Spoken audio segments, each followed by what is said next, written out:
Friends, royal officer या YouTube चॅनलवरती आपलं सर्वांचं स्वागत आहे. आजपासून आपण राज्यघटना या विषयाची तयारी करणार आहोत. तर आपण सर्वप्रथम पाहूयात की राज्यघटना या टॉपिकवरती कंबाईनला 2017 ते 2019 या 3 वर्षांमध्ये आयोगाने कशा पद्धतीचे क्वेश्चन्स विचारले आहेत. नंतर आयोगाचे प्रश्न, त्याचप्रमाणे त्याचे एक्सप्लेनेशन्स, नंतर त्यावरती कशा पद्धतीचे क्वेश्चन्स येऊ शकतात आणि तो टॉपिक या पद्धतीने सगळ्याची तयारी करून घेणार आहोत. तर चला आता आपण बघूयात की आयोगाने कोणत्या कोणत्या टॉपिकवर किती क्वेश्चन्स विचारले आहेत. ह्या माझ्या स्वतःच्या नोट्स आहेत, ह्या मी तुम्हाला PDF स्वरूपामध्ये उपलब्ध करून देणार आहे. त्याची तुम्ही झेरॉक्स काढू शकता. अदरवाईज मोबाईलमध्येही आपण रोज कोणता टॉपिक घेणार आहोत त्याचे नोट्स तुम्ही पाहून घेऊ शकता. 2017 ते 2019 असे 3 कॉलम केलेले आहेत आणि प्रत्येक टॉपिक दिलेले आहेत आणि किती क्वेश्चन्स कोणत्या टॉपिकवर कोणत्या वर्षी आलेले आहेत हे पाहिलेलं आहे. पहिला टॉपिक आहे घटनेचा सरनामा आणि घटनेच्या सुरुवातीच्या तरतुदी. घटनेचा सरनामा आणि तरतुदी यावरती 2017लाच एकच क्वेश्चन्स आलेला होता. त्यानंतर मूलभूत हक्क, मार्गदर्शक तत्व आणि मूलभूत कर्तव्य दरवर्षी आयोगाचा या 3 टॉपिकपैकी एका तरी टॉपिकवरती दरवर्षी एक तरी क्वेश्चन्स असतोच. म्हणून ह्या 3ही टॉपिक आपल्याला एकदम परफेक्टली करायचे आहेत आणि ते आपण करून घेणार आहोत. प्रत्येकाचे कॉन्सेप्ट आपल्याला क्लिअर झालेच पाहिजेत. मूलभूत हक्क मध्ये 2018 आणि 2019 एक क्वेश्चन्स आला होता. त्याचप्रमाणे मार्गदर्शक तत्वांमध्ये 2017ला 2 क्वेश्चन्स होते.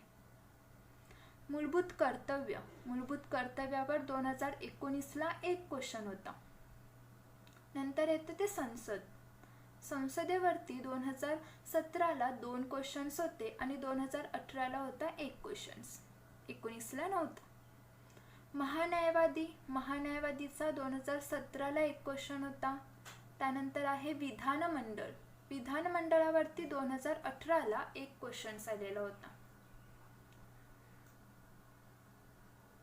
त्यानंतर येते न्यायव्यवस्थेवरती 2018ला 1 क्वेश्चन होता आणि 2019ला 1 होता. आणीबाणी विषयक तरतुदी. आणीबाणी कुठे लागू केली जाते, कशासाठी लागू केली जाते, कोणते कलम आहे आणीबाणीचे याविषयी क्वेश्चन होता. तो 2017ला 1 होता. केंद्र आणि राज्य संबंध 17ला 1 क्वेश्चन होता. सूचीमध्ये 3 सूची येतात, केंद्र सूची, राज्य सूची आणि समवर्ती सूची. मग यामध्ये कोणते विषय कोणत्या सूचीमध्ये येतात याच्या जोड्या लावा या टॉपिकवरती आपल्याला क्वेश्चन्स दिसून येतात. ते 2018 आणि 2019ला 1 होते. त्यानंतर महत्त्वाचे कलम आणि घटना दुरुस्ती हे क्वेश्चन्सही जोड्या लावामध्ये दिसून येतात. त्याचप्रमाणे वरील पर्याय दिलेले आहेत त्यापैकी कोणते चूक कोणते बरोबर अशापैकी असतात. ते मध्ये 2018 आणि 2019ला होते. 18ला 1 आणि 19ला तर 3 क्वेश्चन्स आले होते, कलम व घटना दुरुस्ती. म्हणून आपण रोज 5 कलम पाठ करणार आहोत. याप्रमाणे आपले महिनाभरात कलम होऊन जातात पाठ. सगळेच पाठ करायची गरज नाही आहे. जे काही महत्त्वाचे कलम्स आहेत ते आपण पाहणार आहोत. पंचायत राजवरती 2018 2 क्वेश्चन, 2019 2 क्वेश्चन्स. पंचायत राज हा असा सब्जेक्ट आहे दरवर्षी क्वेश्चन्स असतोच, 2 क्वेश्चन्स फिक्स असतात. त्यासाठी आपल्याला पंचायत राज हे एवढं मोठं पुस्तक वाचायची गरज नाही आहे. एम लक्ष्मीकांतमध्ये थोडंफार दिलेलं आहे. त्याचप्रमाणे तात्यांचा ठोकळा त्याच्यामध्ये पंचायत राज कव्हर होतो. म्हणून तेवढं जरी केलं तरी सफिशियंट आहे आपल्याला 2 मार्कासाठी. तेही आपण कव्हर करणार आहोत. त्याचप्रमाणे येतं घटनात्मक आणि बिगर घटनात्मक संस्था. प्रत्येकी 1 क्वेश्चन्स दरवर्षी फिक्स आहे. ते महत्त्वाचा टॉपिक आहे. घटनात्मक व बिगर घटनात्मक संस्था कोणत्या आहेत तेही आपण पाहणार आहोत. अशा प्रकारे 2017 9 क्वेश्चन्स, 2018 9 क्वेश्चन्स आणि 2019ला 10 क्वेश्चन्स. दरवर्षी 10 क्वेश्चन्स तरी पॉलिटिक्स या विषयावरती येतातच आणि बाकीच्या विषयांचे 15 क्वेश्चन्स असतात. असे आपण 60+ मार्कांची तयारी करणार आहोत. चला तर मग आता आपण पाहूया एक एक टॉपिक. आपण बेसिकपासून स्टार्ट करत आहोत, तर 2 दिवस आपण बेसिक घेणार आहोत, म्हणजे राज्यघटनेची निर्मिती कशी झाली, त्याचा सरनामा, वैशिष्ट्य, नागरिक तत्व हा आत्ताच्या दृष्टीने महत्त्वाचा विषय आहे आपल्यासाठी, तो आपण क्लिअर करणार आहोत. आणि त्यानंतर आपले मेन जे टॉपिक आहेत, मूलभूत हक्क, मार्गदर्शक तत्वे, हे सगळे जे आयोगाने विचारलेले क्वेश्चन्स आहेत ज्यावरचे, हे सगळ्या टॉपिकची आपण तयारी करणार आहोत.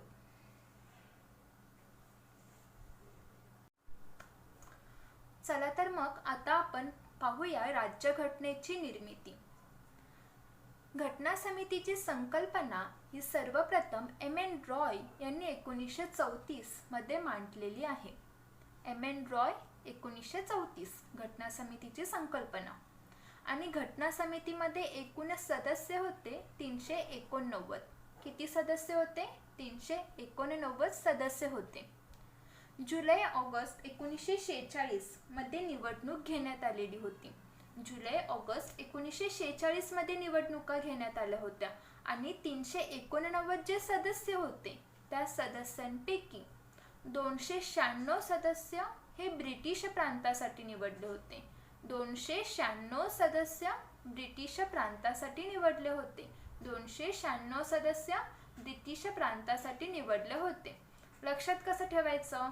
389 सदस्य होते आधीचे, मग 3 + 1 2, 8 + 1 9 असं लक्षात ठेवायचं. आणि हे इकडे 3 दुणे 6 येतात, 3 दुणे 6 आणि 3 त्रिक 9 होतात. हे असं आपण लक्षात ठेवणार आहोत की 296 ब्रिटिश प्रांतासाठी सदस्य होते. 296 ब्रिटिश प्रांतासाठी सदस्य होते. 296 ब्रिटिश प्रांतासाठी सदस्य होते. किंवा असंही लक्षात ठेवू शकतो, 3 × 1 3, 3 दुणे 6 आणि 3 त्रिक 9. 3 × 1 3, 3 दुणे 6 आणि 3 त्रिकम 9 असं लक्षात ठेवू शकतो. म्हणजे 296 ब्रिटिश प्रांतासाठी होते आणि 93 हे संस्थानिकांसाठी होते. 93 संस्थानिकांसाठी. इथला 9 घ्यायचा, इकडचे 3 घ्यायचे. 93 संस्थानिकांसाठी. मधला जो 8 असतो तो कोठेही आलेला नाहीये, दोन्हीमध्येही नाहीये, म्हणून 296 ब्रिटिश प्रांत, 93 संस्थानिक. डन. 296 ज्या ब्रिटिश प्रांतासाठी होत्या त्यातल्या 3 मुख्य समुदाय, एक आहे मुस्लिम, दुसरा आहे शीख आणि तिसरा आहे सर्वसाधारण. हे 3 मुख्य समुदाय त्यामध्ये होते. पुढे बघू. ज्या निवडणुका झाल्या त्या निकालामध्ये आपल्याला पाहू शकतो आपण संस्थानिक सहभागी नव्हते, म्हणून संस्थानिक असहभागी आहेत. आणि त्यामध्ये काँग्रेसने किती जागा मिळवल्या? तर 208 जागा. जोड्या लावामध्ये असा क्वेश्चन्स येतो. इकडे जागा दिलेल्या असतात, कोणत्या गटाने किती जागा निवडलेल्या आहेत आणि इकडे ती समिती दिलेली असते. तर काँग्रेसने 208 जागा, काँग्रेसने सगळ्यात जास्त जागा निवडल्या होत्या. काँग्रेस 208. डन. मुस्लिम लीग 73. मुस्लिम लीग 73 जागा आणि इतर होत्या 15. इतर 15. 8 होत्या त्या अपक्षाच्या होत्या. 8 अपक्ष होत्या.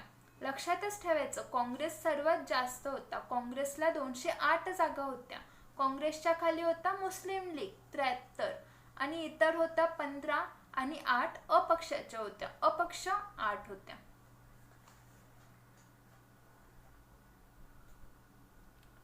घटना समितीचे कामकाज पाहूया आपण. घटना समितीच्या कामकाजामध्ये जी पहिली बैठक झाली ती पहिली बैठक झालेली आहे 9 डिसेंबर 1946 ला. 9 डिसेंबर 1946. लक्षातच ठेवायचं, हा क्वेश्चन्स एक्झामला येतो. 9 डिसेंबर 1946 ला पहिली बैठक झाली घटना समितीची आणि त्या समितीच्या बैठकीमध्ये मुस्लिम लीगने बहिष्कार टाकला होता. मुस्लिम लीगचे सदस्य उपस्थित नव्हते. मुस्लिम लीगचे सदस्य त्याच्यामध्ये उपस्थित नव्हते. मुस्लिम लीगने बैठकीवर बहिष्कार टाकला होता आणि वेगळ्या पाकिस्तान राष्ट्राचा आग्रह धरला होता. मुस्लिम लीगने बहिष्कार टाकला होता. पहिल्या बैठकीमध्ये मुस्लिम लीगचे सदस्य नव्हते, तर त्यांनी बहिष्कार टाकला होता आणि वेगळ्या पाकिस्तान राष्ट्राचा आग्रह धरला होता. 9 डिसेंबर 1946 9 डिसेंबर 1946 पहिली बैठक झाली. 211 सदस्य उपस्थित होते. किती सदस्य होते? 211 सदस्य. पहिल्या बैठकीमध्ये 211 सदस्य हे उपस्थित होते. पुढे बघूया आपण. हंगामी अध्यक्ष. हंगामी अध्यक्ष होते डॉक्टर सच्चिदानंद सिन्हा.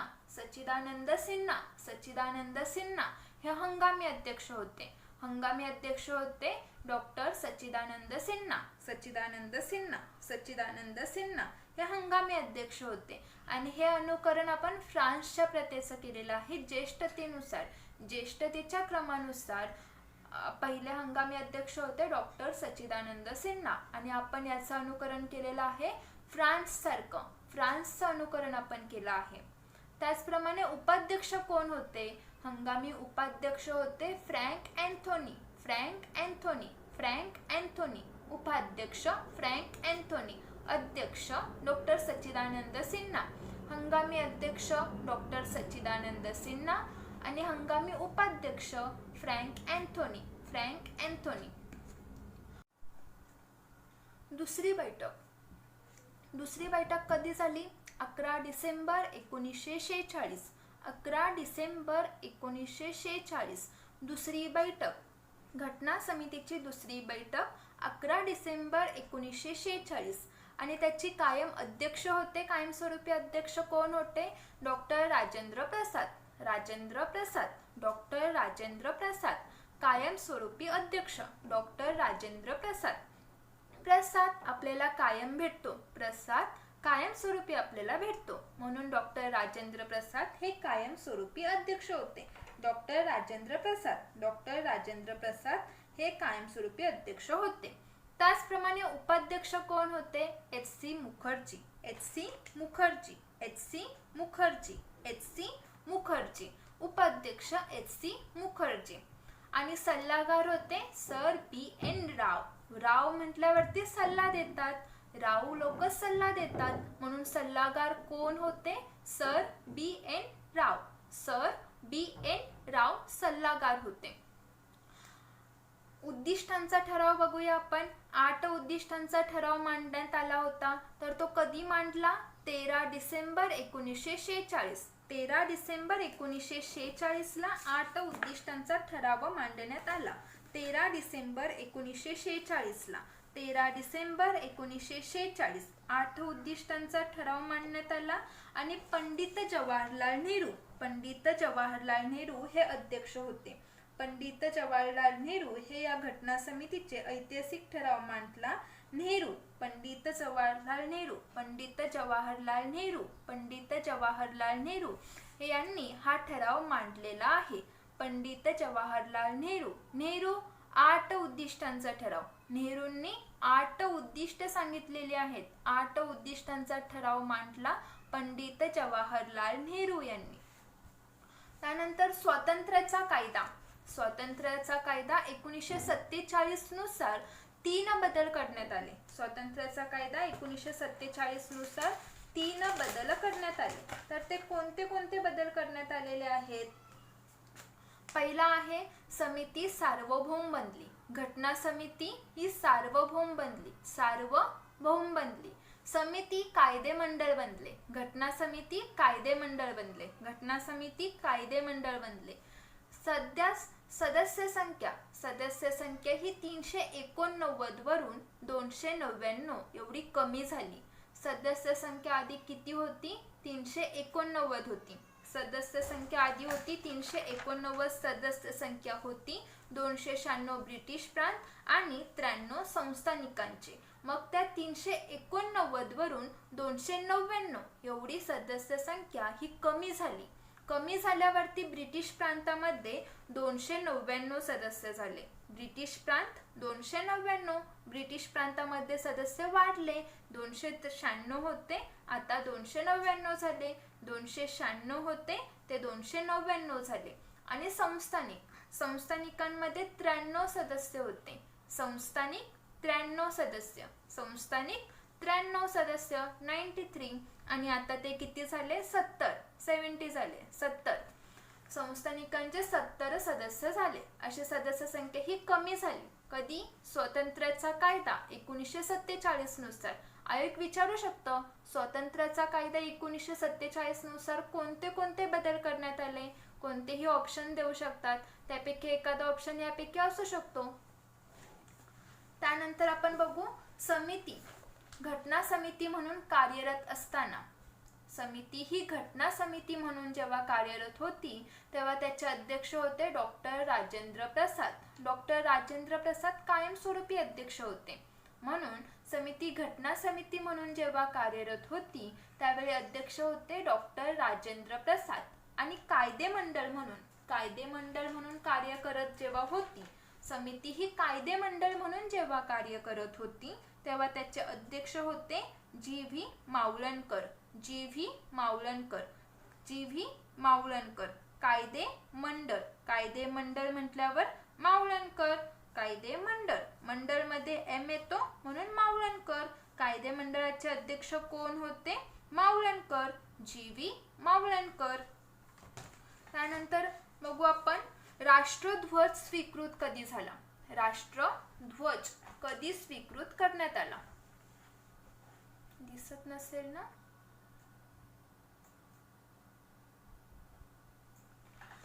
22 जुलै 1947. 22 जुलै 1947 ला राष्ट्रध्वज स्वीकृत केला.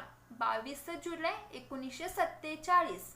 22 जुलै 1947 ला राष्ट्रध्वज स्वीकृत केला.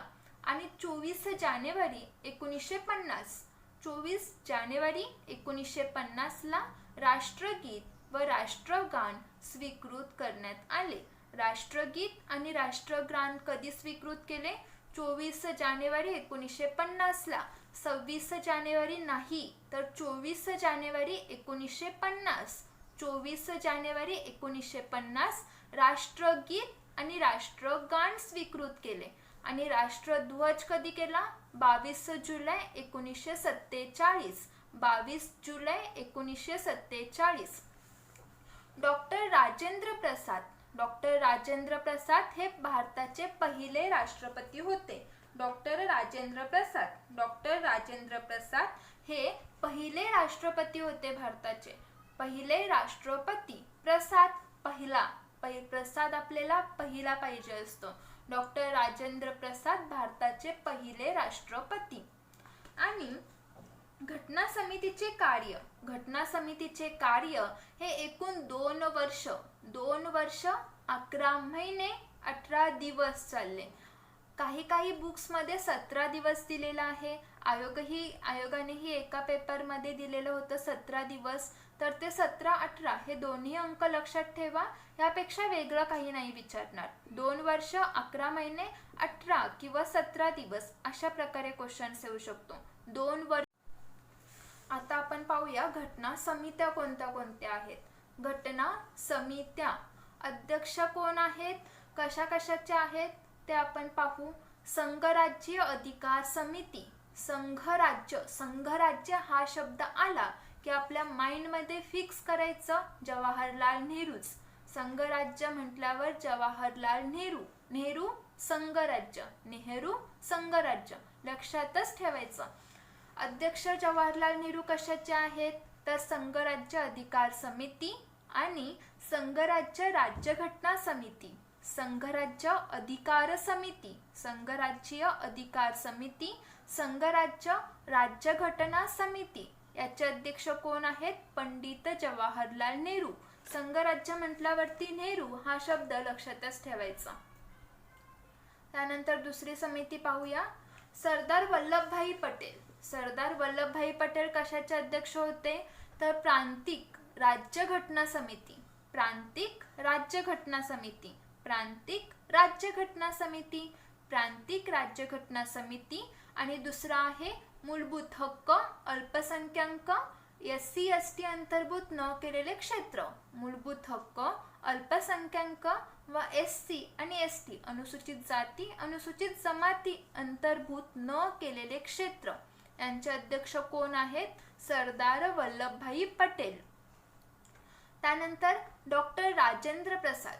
डॉक्टर राजेंद्र प्रसाद सुकाणू समिती.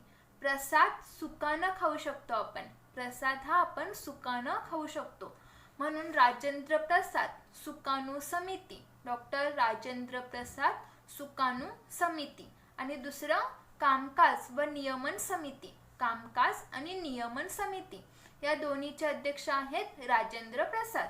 काम करत करत आपण नियमित प्रसाद खाऊ शकतो. कामकाज नियमन समिती सुकाणू समिती. काम करत करत नियमित सुकानी आपण प्रसाद खाऊ शकतो. सुकाणू आणि कामकाज नियमन समितीचे अध्यक्ष आहेत डॉक्टर राजेंद्र प्रसाद. क्लिअर. त्यानंतर पाहूया आपण मसुदा समिती. मसुदा समिती या प्रकारचे प्रश्न जोड्या लावामध्ये येऊ शकतात की कोणत्या समितीचे अध्यक्ष कोण होते या प्रकारचे येऊ शकतात, म्हणून आपल्याला हे लक्षातच ठेवायचं आहे. त्यानंतर आहे मसुदा समिती. मसुदा समितीचे अध्यक्ष आहेत doctor Babasaheb Ambedkar. Doctor Babasaheb Ambedkar. Doctor Babasaheb Ambedkar. यामध्ये कन्फ्यूज नाही व्हायचं. घटना समिती आणि मसुदा समितीच्या अध्यक्षांमध्ये मसुदा कुणी लिहिला? आंबेडकरांनी, म्हणून मसुदा समितीचे अध्यक्ष आहेत डॉक्टर बाबासाहेब आंबेडकर आणि घटना समितीचे अध्यक्ष आहेत डॉक्टर राजेंद्र प्रसाद. घटना समितीचे अध्यक्ष आहेत डॉक्टर राजेंद्र प्रसाद. मसुदा समितीचे आहेत डॉक्टर बाबासाहेब आंबेडकर. मसुदा समितीची स्थापना 29 ऑगस्ट 1947 ला झाली. मसुदा समितीची स्थापना 29 ऑगस्ट 1947. मसुदा समितीची स्थापना 29 ऑगस्ट 1947 ला झाली. पहिला मसुदा प्रकाशित केला फेब्रुवारी 1948 ला. पहिला मसुदा फेब्रुवारी 1948. पहिला मसुदा फेब्रुवारी 1948. पहिला मसुदा फेब्रुवारी 1948 ला. आणि दुसरा मसुदा ऑक्टोबर 1948. दुसरा मसुदा ऑक्टोबर 1948. दुसरा मसुदा ऑक्टोबर 1948 मध्ये प्रसिद्ध करण्यात आला. यावर सभेने 114 दिवस चर्चा केली. किती दिवस चर्चा केली? 114 दिवस. 114 दिवस चर्चा केली मसुदा समितीवरती आणि 141 दिवस काम केले. असा क्वेश्चन येतो, किती दिवस काम केले? 141 दिवस काम केले आणि 114 दिवस चर्चा केलेली आहे. 141 दिवस काम केले त्यांनी. 141 दिवस काम केले. यामध्ये मसुदा समितीमध्ये एकूण 7 सदस्य होते. मसुदा समितीमध्ये एकूण 7 सदस्य होते. ते 7 सदस्य कोणते? हाही प्रश्न येऊन गेलेला आहे, आयोगाने विचारलेला आहे. तर ते 7 सदस्य लक्षातच ठेवायचे आहेत. पहिला डॉक्टर बाबासाहेब आंबेडकर, हा तर लक्षात राहतो. गोपालस्वामी अय्यंगार आणि कृष्णस्वामी अय्यर. अय्यर हाही लक्षात राहतो. MN गोपालस्वामी अय्यंगार. N गोपालस्वामी अय्यंगार. आणि तिसरा आहे अल्लादी कृष्णस्वामी अय्यर. अल्लादी कृष्णस्वामी अय्यर. चौथे आहे डॉक्टर KM मुंशी.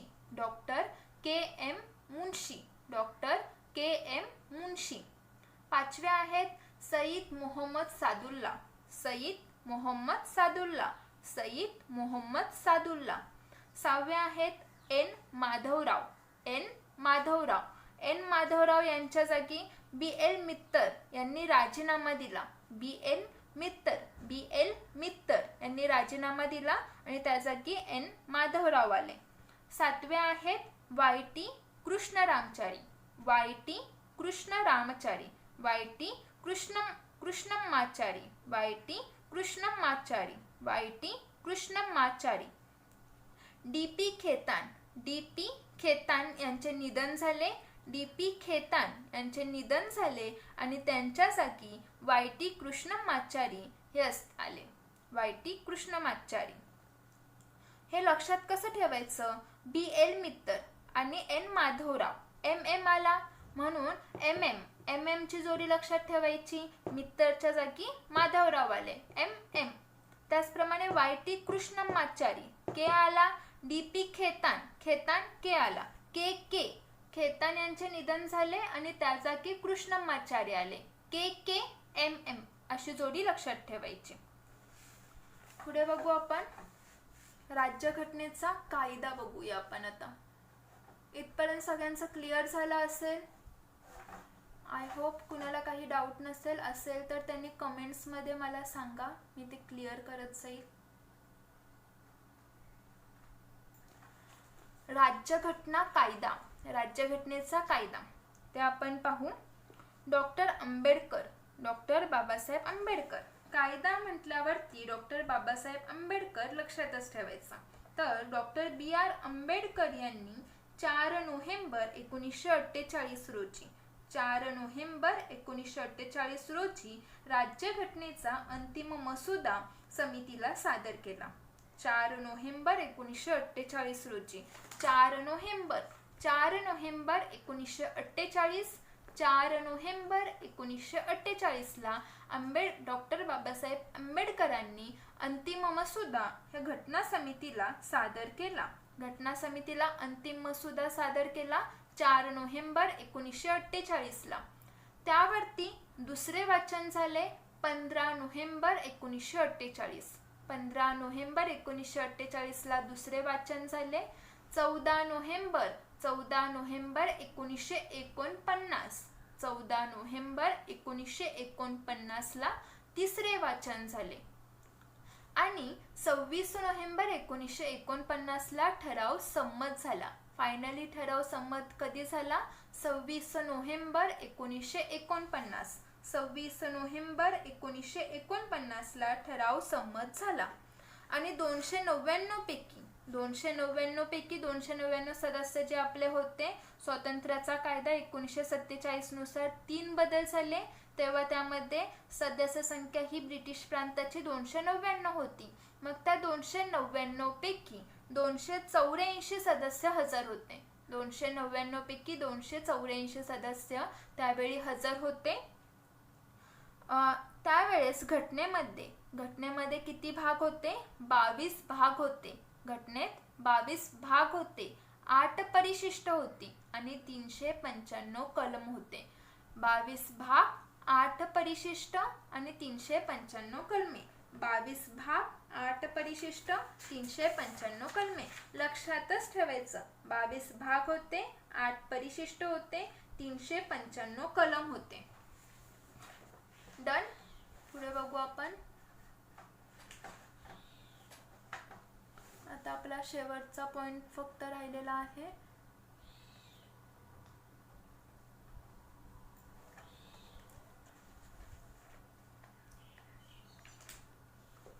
सव्वीस नोव्हेंबर दिसत आहे ना सगळ्यांना क्लिअर?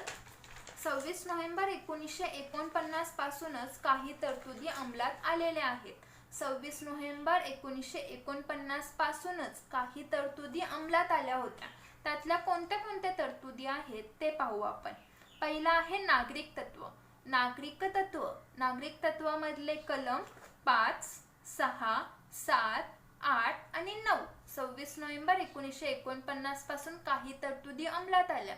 त्या कोणत्या कोणत्या होत्या? तर पहिला आहे नागरिक तत्वामध्ये कलम आहे 5, 6, 7, 8, 9. 5, 6, 7, 8, 9 नागरिक तत्वाचे कलम आहेत. त्यानंतर आहे निवडणूक कलम आहे 324. 324 324 निवडणुका. 324 निवडणुका. 3 मायनस 1 2, 2 प्लस 2 4. 324 निवडणुका. हंगामी संसद कलम आहे 60. हंगामी संसद कलम 60. आणि तात्पुरत्या संक्रमणीय तरतुदी तात्पुरत्या संक्रमणीय तरतुदी कलम आहे 366, 367, 379, 380, 388, 391, 392 ह्या सगळे कलम आपण नंतर डिटेलमध्ये पाहणार आहोत. लघु शीर्षक कलम आहे 393, लघु शीर्षक 393. आणि राज्यघटनेतल्या ज्या उरलेल्या तरतुदी होत्या, राज्यघटनेमध्ये उरलेल्या तरतुदी 26 जानेवारी 1950 पासून अंमलात आल्या. 26 जानेवारी 1950 पासून अंमलात आल्या ज्या उरलेल्या तरतुदी होत्या त्या. घटना अंमलात आल्यानंतर, घटना जेव्हा अंमलात आली त्यानंतर भारत सरकारचा कायदा 1935, भारत सरकार कायदा 1935 व त्यांचे सर्व कायदे हे रद्द करण्यात आले. भारत सरकार कायदा 1935 आणि त्यानंतरचे सगळे कायदे हे रद्द करण्यात आले. भारतीय स्वातंत्र्याचा कायदा 1947 रद्द झाला. भारतीय स्वातंत्र्याचा कायदा 1947 हा. अशा प्रकारे आपलं आजचं हे लेक्चर आपण येथे थांबवत आहोत. उद्यापासून आपण दुसरा टॉपिक घेऊया, घटनेचा सरनामा आणि नागरिक तत्व. हे 2 टॉपिक आपण उद्या क्लिअर करू. त्यानंतर आपण ज्या आयोगाचे क्वेश्चन्स आले होते कंबाईनला 2017 ते 19 ते पाहू. त्या क्वेश्चन्सचे आपण सगळं एक्सप्लेनेशन बघू, कसे क्वेश्चन्स येऊ शकतात हे बघूया.